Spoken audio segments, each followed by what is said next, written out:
Next, the COVID inquiry is now in Edinburgh and has revealed the shocking ways decisions were made north of the border. But does the SNP's conduct reveal something more about devolution in Scotland? Joining me to discuss is Fraser Nelson and Communities Editor at The National, Shona Craven. Fraser and Shona, thank you for joining us on Spectator TV. Fraser, you write the lead story in the magazine this week about the ongoing COVID inquiry in Scotland. And there have been a few interesting revelations this week. So can you start us off by telling us a bit about them?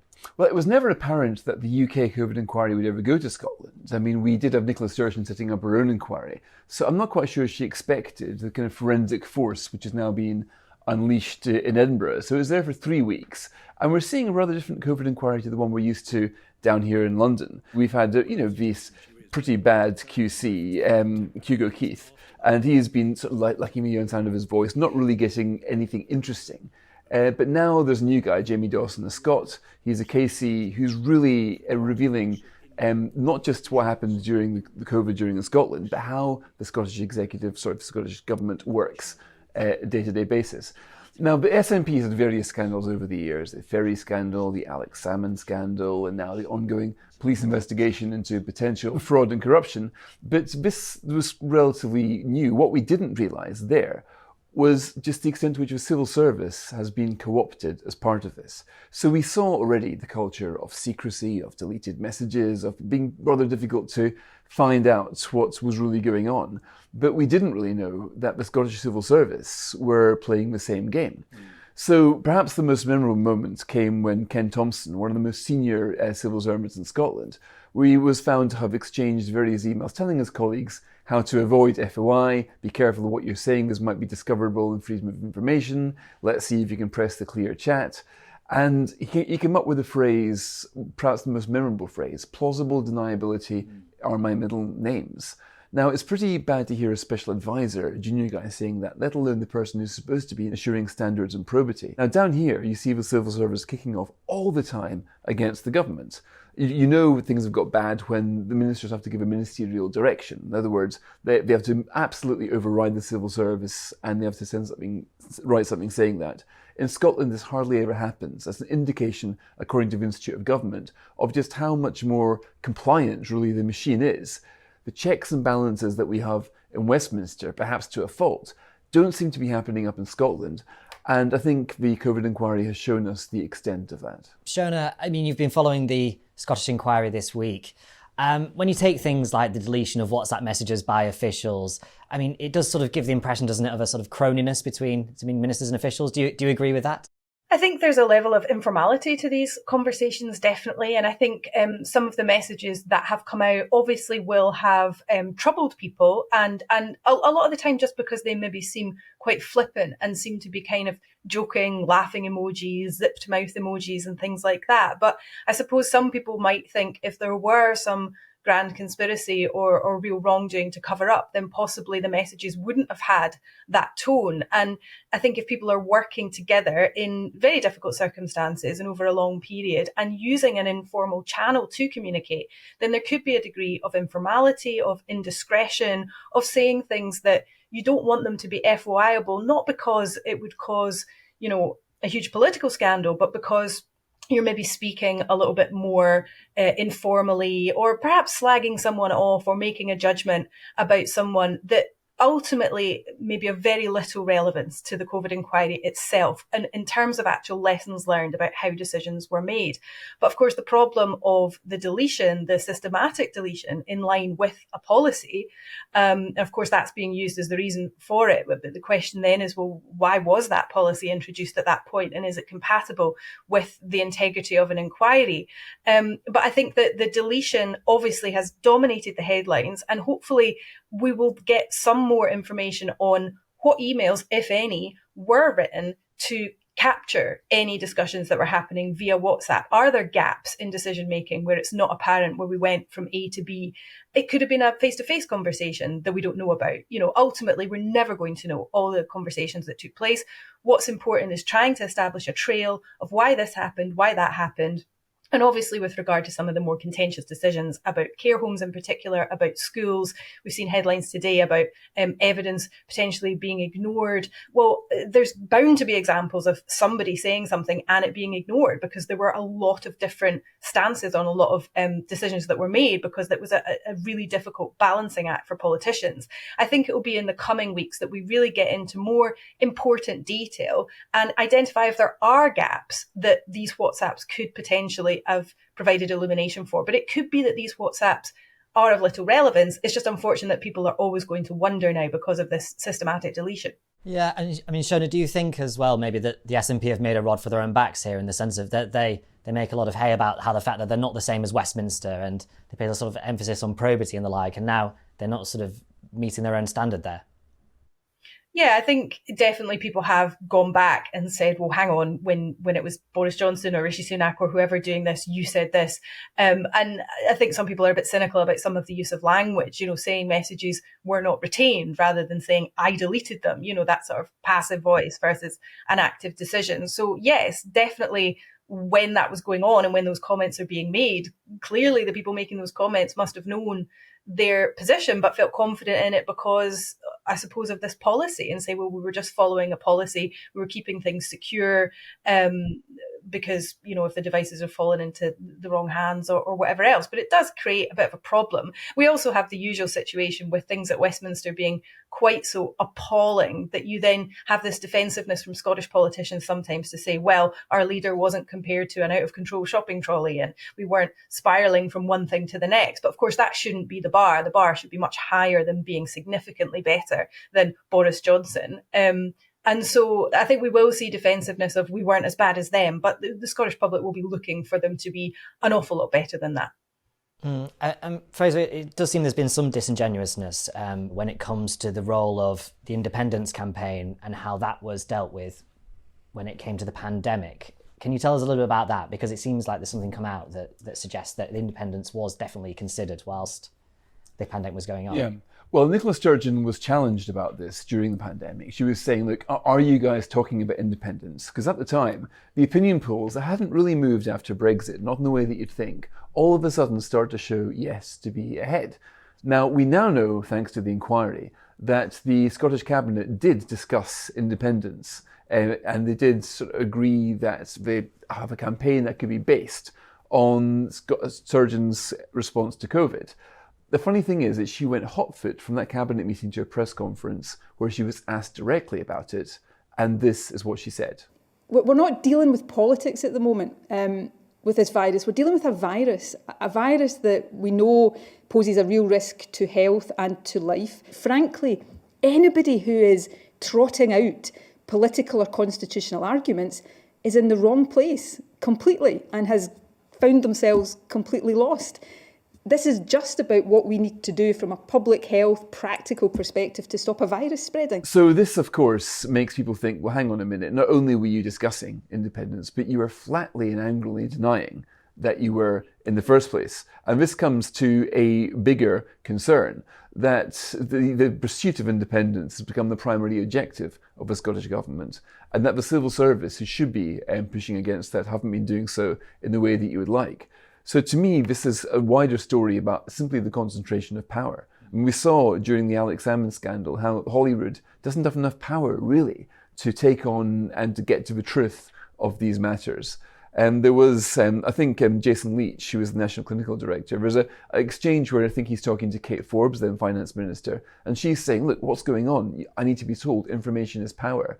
And he messaged her back saying, look, I have to say that the First Minister and Liz Lloyd, or Chief of Staff, are basically deciding this themselves. That concentration of power isn't good for any country. You need, by the way, it happened in London. I mean, we saw that the cabinet were kept in the dark as well. But when it happens at a systemic level like Scotland, it raises questions of whether the devolution settlement was fundamentally misconstrued, whether the Scottish Parliament lacks teeth to get properly stuck into the government and to challenge it. So that's why I think there's a bigger picture here, that whoever wins the next general election might have to look at Scotland and ask, well, really, 25 years on, is the devolution settlement doing what we want? Are Scots being shortchanged? by the fact that whoever has got power, whether it was Scottish Labour, they were acting as a cabal first of all, then the SNP are acting as a cabal. You shouldn't be able to act as a cabal in this small country. There should be... I remember I was a reporter in the Scottish Parliament at the time. We genuinely believed we'd set up something as Scots that was going to be better, more transparency, more honesty, more openness. And now we find it's got all the defects of Westminster and a few more thrown in beside. Shona, do you agree with that? And when it comes to the flaws of devolution and the SNP in particular? Well, there's an awful lot in there. I mean, I think, sort of some of these buzz phrases, cabal, one-party state, conjure up a certain impression. I think if we go back to the notion of Nicola Sturgeon making these decisions herself, I suppose you maybe have to consider what the general public would think of that and how they were feeling about that at the time. She certainly was the face of the response in Scotland. Of course, she was on television every day. People appreciated the fact that she seemed to be in charge, that she seemed to be making the decisions. Now, obviously, those should be informed. They should be evidence-based, and we will hear more about whether that was felt to be the case. But also the notion of independence being a priority at that time. Well, I mean, the biggest and best argument for independence for an SNP government is to govern well. And so, again, would people think that Nicola Sturgeon and the rest of her party thinking, if we do really well at managing this pandemic, that will help us with the cause of independence? Is that dastardly behaviour, or is that actually just two goals that are aligned? Nobody in Scotland wanted Scotland's response to the pandemic to be fumbled. Even if you were the most committed unionist and wanted to see the SNP fail in the long run, you certainly didn't want to see the Scottish government mess this up in the short term when so much was at stake. So I think that it's a bit of a reach to suggest that this was a big problem. Okay, so the example of Nicola Sturgeon saying that wasn't something that was being discussed. Well, I mean, in fairness, what would have been helped by her coming out and saying, yes, to be honest, never mind the immediate pandemic, we're thinking about strategy for the future. I think, I don't know, I maybe can't get too exercised if that was a white lie at that particular point. I do think that those two goals were very much in alignment. And I think most people in Scotland believed that Nicola Sturgeon was, the buck stopped with her and she was making these decisions. Of course, when we get into the nitty gritty of who was doing what, who knew what, who understood what, then we may identify more flaws. But I definitely don't agree that Holyrood has all the problems that Westminster has and more. I think anyone who takes the most cursory look at how Westminster politics operates will be aghast that this sort of ridiculous system is still in operation in a supposedly sort of grown-up democratic country. Yes, of course, you don't want this iron rod of discipline and people not being able to dissent and come up with better policy. But I don't think the chaos of Westminster is something we should look at and try to emulate further. But the problem, if there's not enough debate, you end up with really bad ideas being churned out. As we've seen, take gender self-ID, that idea collapsed. Take the named guardian system, that idea collapsed in the courts. And then you had the idea to abolish juries. Now, what you're seeing here is that when governments come up with bad ideas that are ropey, that would fall to legal challenge, they're supposed to be torn apart by the Parliament. But that isn't happening in Holyrood, therefore they're falling apart after they leave Parliament. So that's the scrutiny. And again, this isn't simply about Nicola Sturgeon thinking her deft handling of the pandemic was going to be an addition for independence. This was about the question of whether she was taking deliberately different strategies to that of England to pursue difference for its own sake. During the inquiry, for example, we heard from another Edinburgh professor, one of her COVID advisors, saying that the politicians he was around in Scotland were very insistent, for example, that Scotland kept lockdown for longer than England, that the differentiation with England was very important, but it was never explained to him what the public health benefits for that would be. In other words, they were looking for difference's sake. We also saw during the inquiry how she was flirting with the idea of zero COVID, and her advisor, Devi Sridhar, was basically advocating this as well. In other words, having a policy in Scotland very, very different to the one in England, and in fact, Scotland would be similar to that of New Zealand and Australia. So what we're seeing here is whether decisions are being made, not really because they benefit the people of Scotland, but because they give a dividing line with England, the dividing line with the UK, and whether this consideration has supplanted that of good government in Scotland, which might explain why the education system's in such a mess, which might explain why Police Scotland, this merged massive police force, is so dysfunctional. And it might explain why devolution has not done what people like me thought it would do when we supported it 25 years ago. I think it's questionable to suggest that these differences for differences' sake were not supported by any evidence, however flawed that might have turned out to be. I mean, the idea that Nicola Sturgeon thought, we'll do things differently to show that we are a different country. And if it goes badly, if it backfires, then we can say, well, it was our own decision that we made. The public aren't going to be impressed by that. The fence sitters, the don't knows on independence aren't going to know, aren't going to say, oh, well, you know what?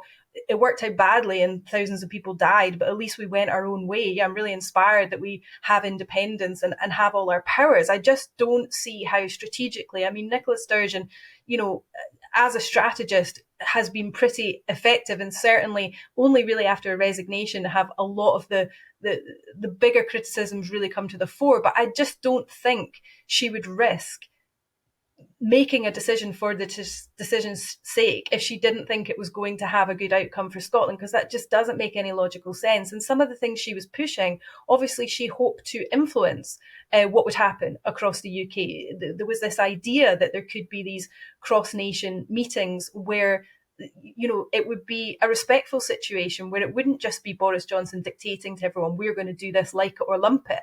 And so I think it's credible to push for different approaches to things like UK borders and to advocate for that, while acknowledging that clearly, because of the geography as well as what's devolved and what's reserved, Nicola Sturgeon wasn't going to get her way on all of these things. Do you think it's been a bit of a disappointment compared to what a lot of us backed devolution thought it could be? I mean, let's set COVID aside, but look at the education system, the way we're plunging down the league tables like that. This was never supposed to be the plan. And I can't work out why, in general, 25 years on, Scots haven't been able to produce better ideas. It's difficult to point to anywhere where we're really better than England than we used to be. Well, I suppose it depends. If you ask the person in the street, do you think that your life is better? Do you think that things are better under devolution? I'm not sure they would have the same concerns that political journalists would point to. I think in terms of education, obviously we have had the massive disruption of COVID, and with the health service, obviously people also point to before COVID and say, well, hang on, things weren't going in the right direction before as well. But at the end of the day, should we be able to make our own decisions about these things or not? I would agree with you with a lot of the policies that I don't think were a good idea or well conceived. A lot of these with cross-party support, we always have to remember. And I agree that there are huge shortcomings in the scrutiny processes. We don't have a second chamber. As much as the House of Lords gets a lot of stick, it does provide a scrutiny function that we don't have at Holyrood. So I certainly think there's questions to be asked about a second chamber, and I certainly think there's a lot of room for improvement. But when you look at what's going on at Westminster, particularly with education, some of the ideas about education in England, which I just don't think fit with the Scottish mentality. Sometimes I read, well, I think a lot of the stories you hear from England about academies, about the sort of rigid enforcement of rules and discipline and uniform codes and things like that, to me it does feel like you're reading about quite a different country. Now, obviously you look at attainment gaps, you look at inequalities in education, and that's extremely important. But I think culturally there is a difference there. And I don't think a lot of Scottish people look enviously at what's going on at Westminster and who the UK Education Secretary is and think, oh, that person knows what they're doing. Whether they think that the Scottish Education Secretary is the best person is another question. But I just don't think many people at this point or in the recent past think, oh, if only Westminster was in charge of this, things would be better. Right, but isn't the whole point about schools is the parents who are in charge? If you don't like Catherine Birbalsing's school, you don't have to send your kids there. I mean, to put it mildly, that's not like every school. You're right, she's got a very strict uniform policy, no talking at lunchtime. But nonetheless, she's improved results for her kids faster than any other school in England or Scotland. Now, what I can't work out is why devolution was supposed to mean power from the government to the people. Now, to me, it seems that power has been hoarded in Holyrood. It hasn't been passed down to the parents. And that's why the academy programme, for example, all that means is parents get a greater choice of who they want to go to or what sort of schools they want their kids to. That choice is not given to Scottish parents, and I can't work out why Scottish parents shouldn't be trusted to make these kinds of decisions, because they'll make different decisions, you bet. Horses for courses, different families. But I've always seen this as the paradox of devolution, that your average Scot has less power, less control over their school, less control over the hospital, or health service, because, ironically, of devolution. Well, maybe that's just a complete difference in outlook about whether we are citizens or whether we are consumers of services. And I think with health services in particular, do people want to have lots of choices, have that power? Actually, when you're unwell, do you want power, or do you just want to know that where you go will look after you, rather than being given that choice? I mean, a lot of parents, with respect, with schools, parents do make choices. They make choices of where to live. They make choices about placing requests. They make choices about private school. But a lot of parents, I think, want to know that wherever their children go to school, they will get a good education. They will be socialising with children from all different backgrounds, and they want to feel that they are part of a joint effort in Scotland for everyone to be well educated, not just thinking, well, how can I get a leg up for my particular child? And I think that's the difference between being a citizen and being a consumer of services, where, you know, some people end up winners and some people are losers, and some people have to go to a school that's not as good. I don't think most Scottish people want to see anyone go to a quote unquote bad school or have a bad healthcare experience. We want everyone to have equal opportunities. If I will accept that Westminster has got a little bit too much challenge, a bit too much chaotism, a bit too much resignations, would you accept that there isn't enough of that in Holyrood? That there is simply not enough debate, there's not enough testing? I mean, here it's there's barely a day passes without somebody calling for the Prime Minister to resign. I get that, that's too much. But the fact that Ash Regan was the first minister to resign in Scotland for 14 years, the fact that there is, the Holyrood Committee really doesn't have the teeth to challenge the government, don't you think there could be a little bit more Scot on Scots, action in Holyrood? Because governments need opposition, they need scrutiny, they need an independent civil service, and they need people resigning now and again. Yeah, well, maybe watch this space. I mean, I think a lot of people think there is quite a lot of internal disagreement within the SNP, quite a lot of rebellions. Let's see how the budget goes, for example. I think the leadership contest surprised a lot of people with just how diverse the party actually is. And I think a lot of people are perhaps keeping their powder dry, waiting to see how this general election campaign goes. I don't think Humza Yousaf is particularly envied as the leader. So I think there could be a lot of room for disagreement, whether that means resignations or whether the people who are in the posts are loyalists to Humza Yousaf to the end. I think we'll need to wait and see. But I think in recent times, you can't say that there hasn't been some pretty healthy and robust debate within the party. Thank you very much, Shona. Thank you, Fraser.